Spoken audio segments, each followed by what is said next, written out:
know that was not the most hostile environment you'll play in this season, but that was the first true road game for the team. How did everyone handle the trip and that portion of it? Yeah, I mean, I think it was a good experience. Obviously, we played on neutral ground, but we hadn't played in somebody else's house, so you got to start out with a different mentality. And I thought we started well, but then I think when we got up pretty big or had a decent lead, we relaxed a little bit, and I just tried to get us to continue to respect this team and not really, just relax because we're up by 15 or whatever it was. So when we turned it on, I thought we looked good, but there was times where we were a little bit uninterested just because we had a lead. But I was happy to see everybody kind of get in and contribute. We had 6 people in double figures, 94 points on the road.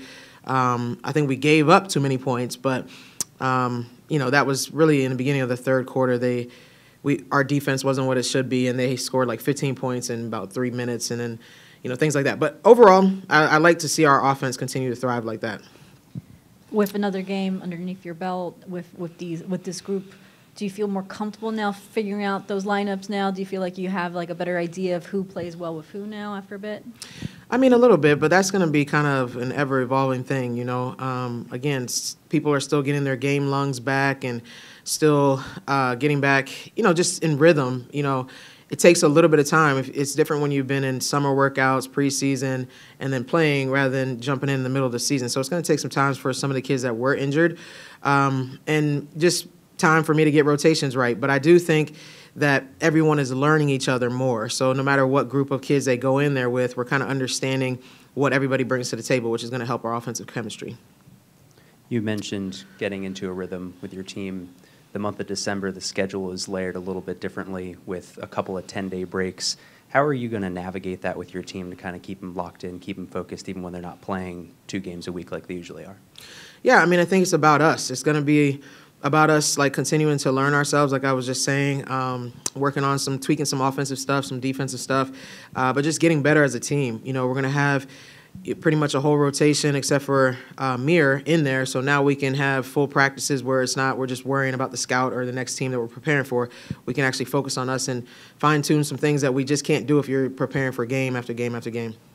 Yeah, kind of going off of Matt's question there, you guys have the exam break coming up. What is it, or how does it help to kind of have a break and maybe a time to reset before you get closer to conference play?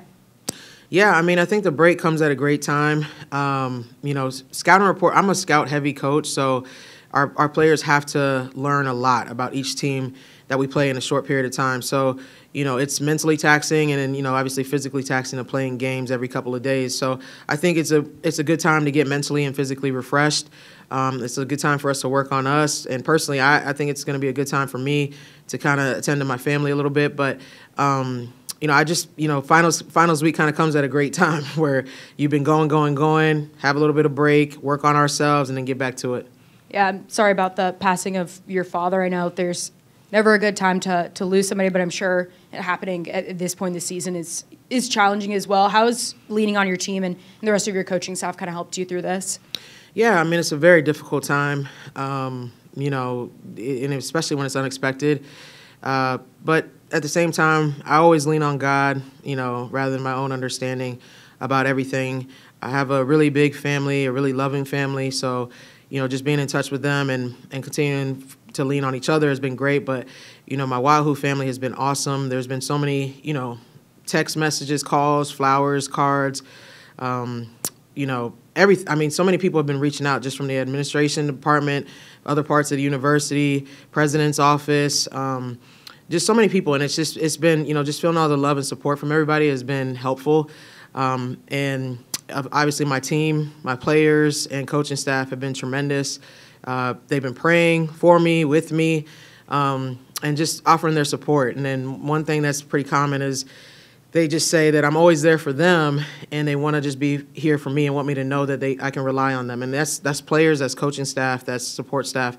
So everybody's been great. Nothing is really going to make the hurt go away from losing a parent, but it's so great to see and feel the love that's coming from everybody.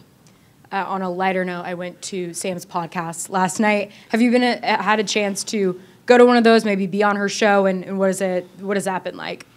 Yeah, I haven't actually had the chance because it's, always during the season. I'm always locked into film or something like that, or have a media obligation. But, she does a great job. Obviously, she's been on my radio show, and then I've also been on a guest on some of the shows that she did this summer when she was interning with the radio station. So she does a great job. Sam is a natural. She definitely has a future in that business.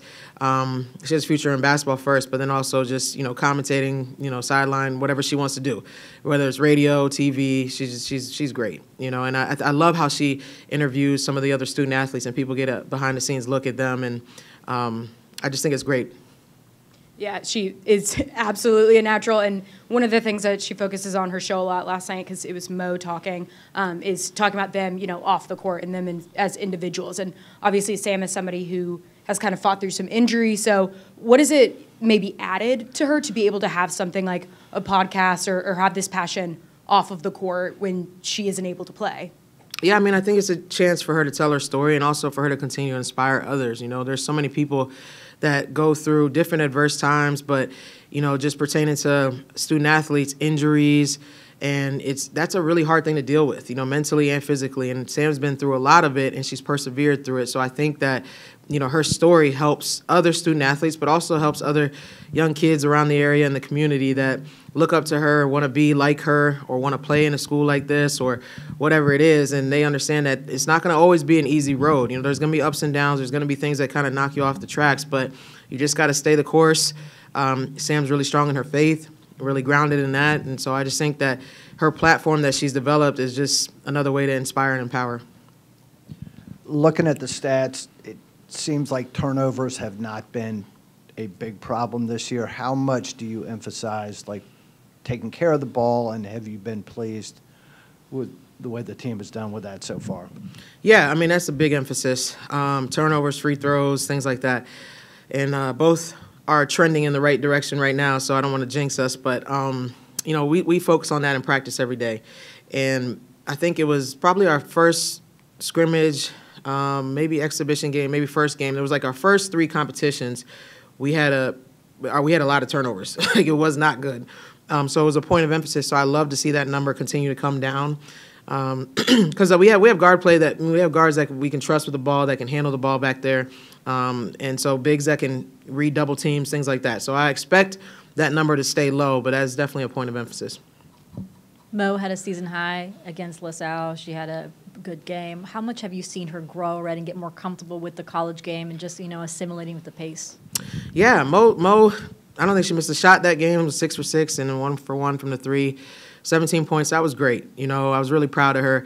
Been on her a little bit of just believing in herself. Sometimes she second guesses herself. Her talent is unmatched. The kid is definitely gifted. She's going to have a tremendous career here. But at the same time, she's still a first year. She's still a freshman. She's still learning. And people are throwing different things at her, different coverages, and she has to keep our team organized and be kind of a commanding presence on both sides of the ball. So it's a lot for her first year, and she's just continued to grow every game. And I said that from the beginning. I think as we keep playing games, you're going to continue to see her game evolve, and it is. So as long as she continues to believe in herself, sky's the limit. Talking a little bit about three-point shooting, with the exception of the Tulane game, hasn't been quite the start that you wanted.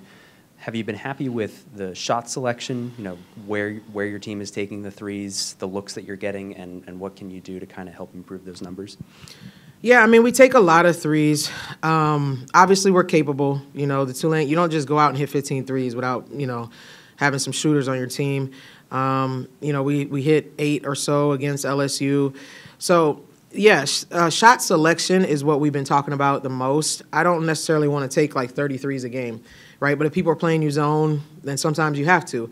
But I do believe in the shooters that we have, and I do think that our percentages will keep going up as long as we get, as long as we continue to stay confident and then keep getting just more and more game experience.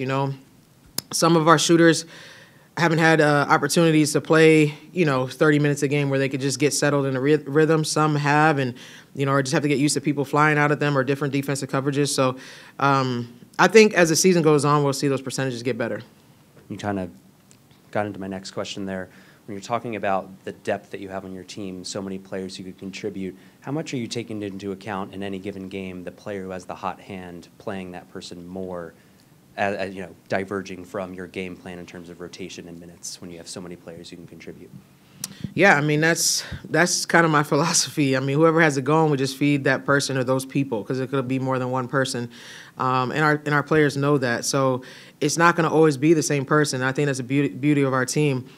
You never know whose night it's going to be. It could be a guard, one of our guards that goes off for 20, or it could be a post player. It could be, somebody off the bench. It could be anybody. So whoever's got it rolling is the one that we want to kind of keep feeding until maybe they go cold, you feed somebody else. So I just want us, our culture is kind of based on like selflessness, and giving. So I just want us to continue to be those type of teammates for each other, and I think we'll be all right. But I don't ever really have a preset like rotation. I mean, some coaches do. I don't. I just go off a feel. Who's been practicing well, and that's why you've seen our starting lineup change a little bit, just working on starting better, consistency, things like that. Yanta has gotten off to a pretty good start this year, especially in terms of assist-to-turnover ratio, or assists are up, or turnovers are at a pretty good level. How have you seen her kind of taking a jump from her first year to her second year, and what kind of stability does she provide coming off the bench? Yeah, I mean, she's been more confident. That's the biggest thing. She worked on her game a lot this summer. Just improving her shot, improving, just her decision-making, being a commanding presence. Last year she kind of got thrown in the fire as a first year and was a little quiet, but now she's just more, vocal, getting us organized, things like that. Just working on consistency now. We know what she's capable of, and we just wanted to bring it every game.